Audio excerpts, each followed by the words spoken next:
নমস্কার বন্ধু, আমি সুমন বিশ্বাস। প্রতিদিন আজও স্বপ্নিল বাংলা ক্লাসের পক্ষ থেকে সকল শিক্ষার্থী বন্ধুকে স্বাগত। দেখো বন্ধু, যেভাবে আমি বর্ণানুক্রমিক বাংলা, সংস্কৃত এবং ইংরেজি গ্রন্থে আলোচনা ক্লাস শুরু করেছিলাম, আজও সেই ধারাটা বজায় থাকবে। সেদিক থেকে আমার তালবর্ষ গঠিত বর্ণের প্রথম ক্লাস আর টোটাল ৭৯ নম্বর ক্লাস। তোমরা জানো বন্ধু যে সাহিত্যের ইতিহাস পড়াতে গিয়ে আমি সরাসরি ক্যামেরায় না থেকে ক্যামেরা নেপথ্যে থেকে গোটা বিষয়টাকে বোঝানোর চেষ্টা করেছি।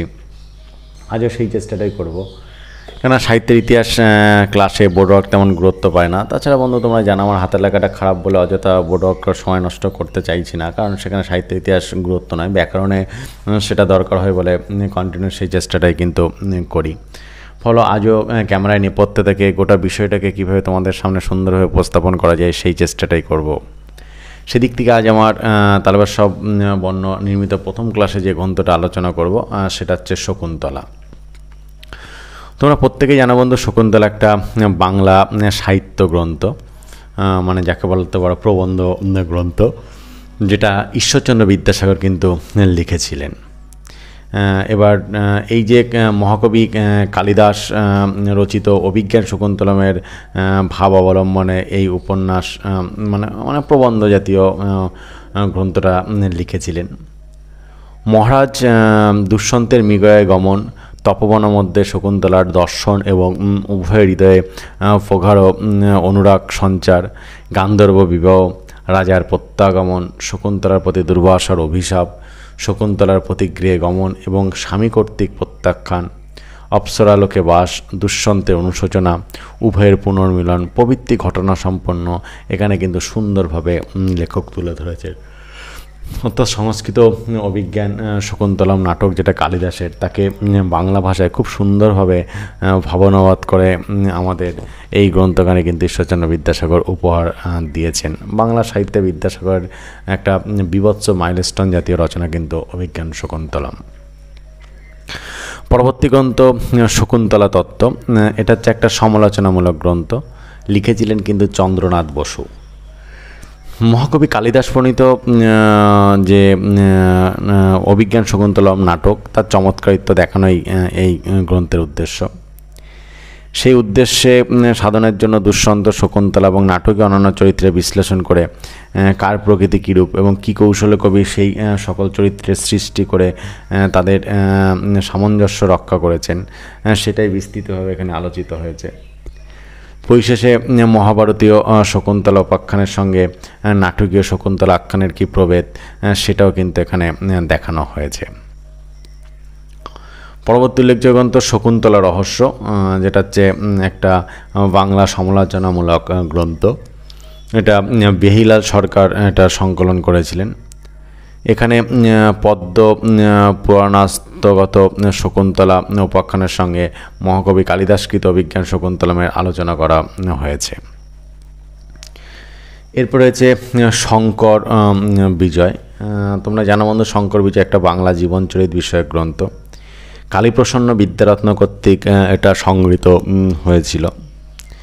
এখানে শিবের শঙ্করাচার্য রূপে জন্ম, শিক্ষা, সন্ন্যাস গ্রহণ, শঙ্করের শিব দর্শন, দিগ্বিজয়, হস্ত মলকাদি শিষ্যগণের বিবরণ, কাপালিক বধ, শঙ্করাচার্যের ইহলোক ত্যাগ ও কৈলাস গমন প্রভৃতি বর্ণিত হয়েছে এবং শঙ্করাচার্যকে শিবাবতার রূপে বর্ণনা করাই কিন্তু এই গ্রন্থের উদ্দেশ্য। এরপর হচ্ছে শঙ্করাচার্য, একটা বাংলা নাটক, গিরিশচন্দ্র ঘোষের লেখা। এই গ্রন্থে মহাত্মা শঙ্করাচার্যের জন্ম থেকে চরিত্র বিবৃত হয়েছে। গ্রন্থকার শঙ্করকে শিবের অবতার রূপে প্রতিপন্ন করার চেষ্টা করেছেন এবং এটা মিনার্ভা থিয়েটারে প্রথম কিন্তু অভিনীত হয়েছিল শঙ্করাচার্য নাটকটি। তারপরে হচ্ছে শঙ্করাচার্য চরিত, এটা একটা বাংলা জীবনচরিত বিষয়ক গ্রন্থ, লিখেছিলেন শরৎচন্দ্র শাস্ত্রী। এখানে শঙ্করাচার্যের জন্ম, শিক্ষা, সন্ন্যাস গ্রহণ, তারপর হচ্ছে ব্রহ্মজ্ঞান প্রাপ্তি, দিগ্বিজয়, মোক্ষলাভ প্রভৃতি সবিস্তারে কিন্তু বর্ণিত হয়েছে। তারপর উল্লেখযোগ্য গ্রন্থ শঙ্খ, এটা হচ্ছে বাংলা গীতিকাব্য, যেটা অক্ষয় কুমার বড়াল কিন্তু এটা লিখেছিলেন। গাম্ভীর্য এবং ভাব গভীরতায় শঙ্খ গীতিকাব্যের যথেষ্ট কিন্তু বিশেষত্ব রয়েছে। তবে পণ্যমাঝে বন্ধুদের একটা কথা বলে রাখি যে শিক্ষাকে সকলের দুয়ারে দুয়ারে পৌঁছে দেওয়া পুণ্যের কাজ। তাই এখনও পর্যন্ত যারা তোমাদের প্রিয় স্বপ্নিল বাংলা চ্যানেলটাকে সাবস্ক্রাইব করেনি তারা সাবস্ক্রাইব করে নিয়ে পাশে থাকা বেল আইকনটাকে প্রেস করে দিও সবার আগে সমস্ত ভিডিওর আপডেট পেতে। পরবর্তী উল্লেখযোগ্য গ্রন্থ হচ্ছে শরৎ সরোজিনী। শরৎ সরোজিনী বন্ধু জানো তোমরা একটা বাংলা নাটক, বিখ্যাত নাটক, পরীক্ষায় প্রচুর আসে। শরৎ সরোজিনী কার লেখা? উপেন্দ্রনাথ দাস এই নাটকটা লিখেছিলেন। বিষয়টা এরকম যে শরৎ রিস্টার একজন সদ্গুণশালী জমিদার। তিনি কখনো বিয়ে করবেন না স্থির করেছিলেন। ভগিনী সুকুমারী ব্যতীত তার আর কেউ ছিল না। সরোজিনী নাম্নী এক প্রতিবেশিনী কন্যা অল্প বয়সে মাতা পিতাহীন হয়ে তার গৃহে প্রতিপালিত হন। শরৎ তাকে নিজের ভগ্নীর ন্যায় জ্ঞান করতেন। মতিলাল নামে তার এক প্রতিদ্বন্দ্বী জমিদার ছিলেন।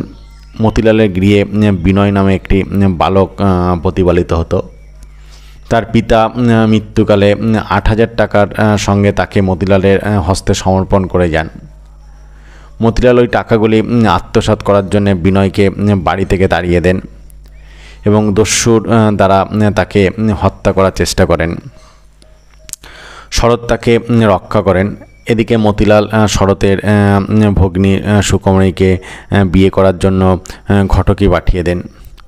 সরোজিনী তাকে অপমান করে বিদায় করেন। এতে মতিলাল শরতের অনিষ্ট চেষ্টা করতে থাকেন।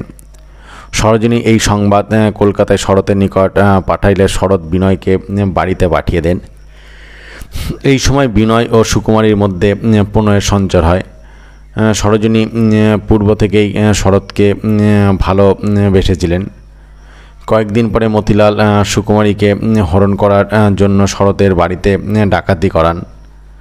দৈবক্রমে শরৎ তার পূর্বক্ষণেই উপস্থিত হয়। দস্যুরা হতাহত হয়ে পলায়ন করেন। তারপর শরৎকে পাবার সম্ভাবনা নেই দেখে সরোজিনী গোপনে গৃহত্যাগ করেন। শরৎ তার অনুসন্ধানে বহির্গত হন। তখন মতিলাল সুকুমারী ও বিনয়কে হরণ করে নিয়ে যান এবং জাল দলিল প্রস্তুত করে তিনি শরতের বিষয়ের অধিকারী বলে আদালতে অভিযোগ উপস্থিত করেন।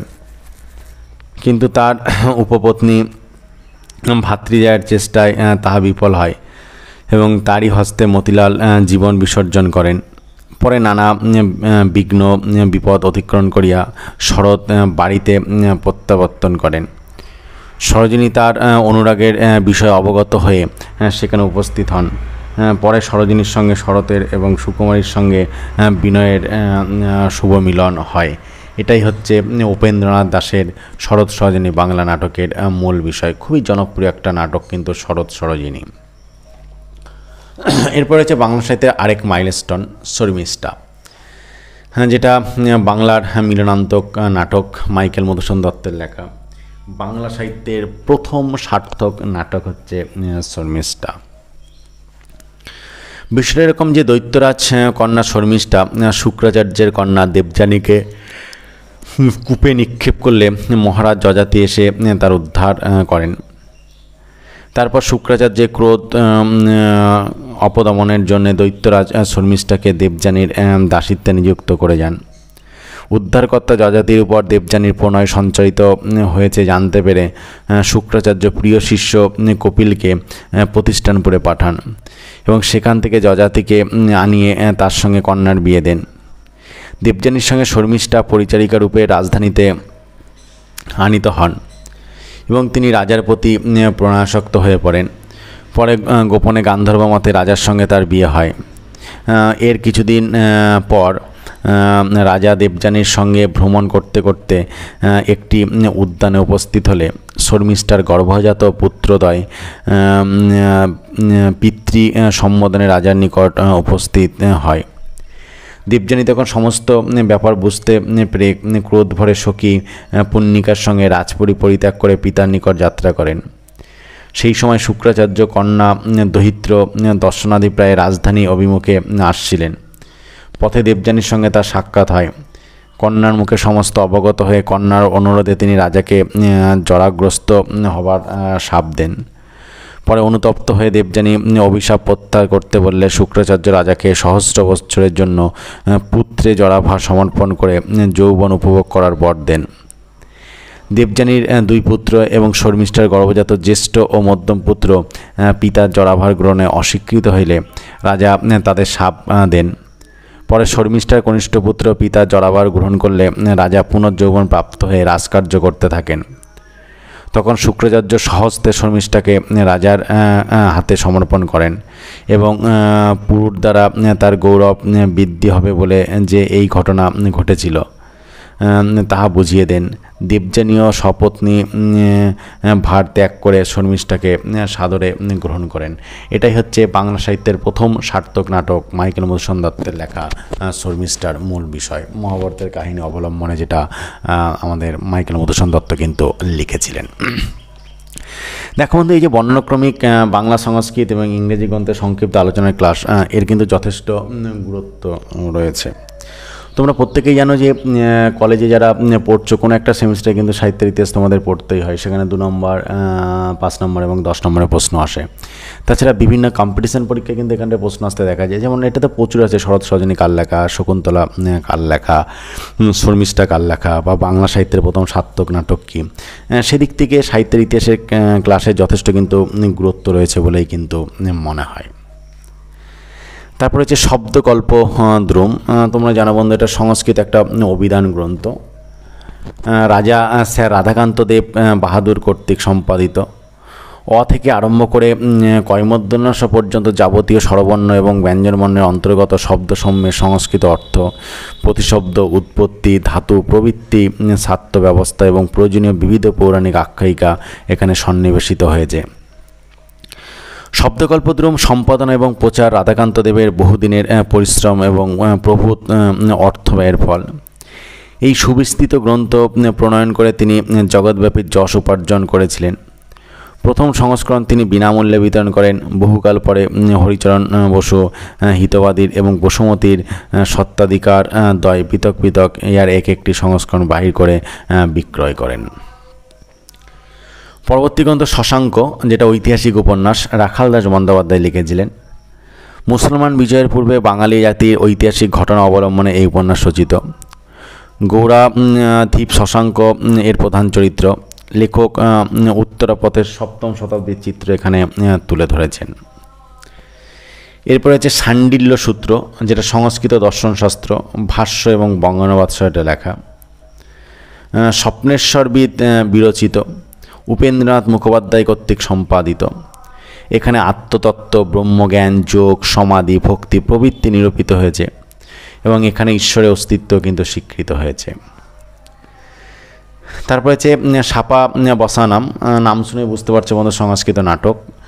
নিত্য গোপাল রায় কবিরত্ন এটা লিখেছিলেন। সাপান্তে অভিমন্যু চন্দ্রকে গমন, এই আখ্যান অবলম্বনে নাটকখানি আনুমানিক 1890 সালে কিন্তু লেখা হয়েছিল। এরপরে হচ্ছে শারীরস্বাস্থ্য বিধান, যেটা ডাক্তার চুনিলাল বসু কিন্তু লিখেছিলেন। স্বাস্থ্য রক্ষার মূল তত্ত্ব বিষয়ে অনভিজ্ঞতা হেতু সংসারে সর্বদা অনর্থ ঘটে থাকে। আমাদের সংসারে দৈনন্দিন সকল কার্য স্ত্রীলোকদের হাতেই ন্যস্ত থাকে। সুতরাং তাদের মধ্যে স্বাস্থ্য রক্ষার সাধারণ নিয়মগুলি প্রচারিত হইলে বিশেষ সুফল পাওয়ার সম্ভাবনা। এই উদ্দেশ্য নিয়ে বর্তমান পুস্তক লেখা হয়েছে। এখানে লেখক পাশ্চাত্য স্বাস্থ্য রক্ষার নিয়মাবলীর সঙ্গে আয়ুর বেদাক্ত নিয়মাবলীর সামঞ্জস্য করে দেখিয়েছেন। পাশ্চাত্য বিধিগুলি এদেশের উপযোগী নয়, অতএব সেটা বর্জনীয়। পরবর্তী উল্লেখযোগ্য গ্রন্থ শাস্তি, মানে কি শান্তি, এটা বাংলা একটা সামাজিক নাটক। গিরিশচন্দ্র ঘোষ প্রণীত।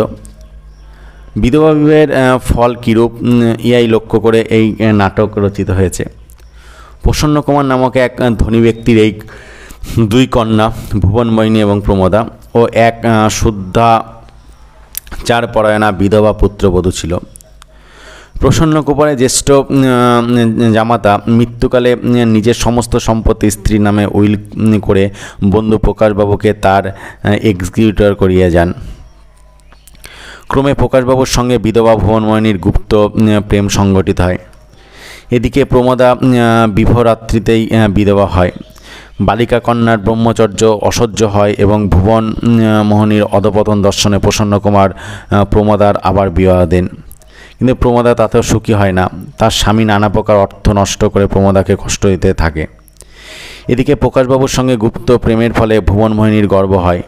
তখন প্রকাশ তাকে ত্যাগ করেন। ভুবন মোহিনী ভিখারিণীর অনাথ আশ্রমে আশ্রয় নেন। প্রসন্ন কুমার স্ত্রী এই সকল দুর্ঘটনা সহ্য করতে না পেরে ইহলোক ত্যাগ করেন।